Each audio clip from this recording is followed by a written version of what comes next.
আসসালামু আলাইকুম ওয়া রাহমাতুল্লাহ। কঠিন রোগ মুক্তির দোয়া। আমরা এই দোয়াটি শিখব।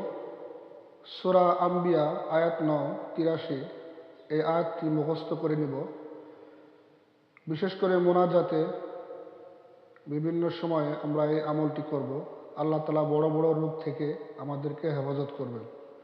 চলুন এই ভিডিওর মাধ্যমে শেখা যাক। যারা পারি না আমার সাথে পড়ুন। أعوذ بالله من الشيطان الرجيم. بسم الله الرحمن الرحيم. رب أني مسني الضر وأنت أرحم الراحمين. আবার পড়ুন আমার সাথে। رب أني مسني الضر وأنت أرحم الراحمين. দোয়াটির অর্থ, আমি দুঃখ কষ্টে পড়েছি, তুমি তো সর্বশ্রেষ্ঠ দয়ালু।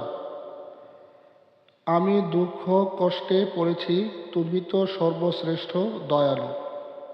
সূরা আম্বিয়া আয়াত 83।